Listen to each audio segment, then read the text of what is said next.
sixth episode of The Art of Being a Remarkable Human.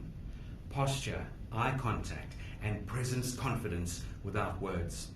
Before you say a word, your body is already doing the talking. The question is, what's it saying? Strong posture, steady eye contact, and stillness radiate confidence, even if you're nervous. Stand tall, shoulders back, chin level. Look people in the eye, not with intensity, but with presence. Avoid fidgeting, avoid slouching.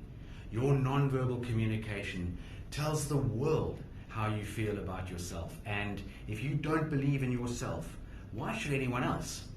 Practice in the mirror or while waiting in line. Own your space without saying a word.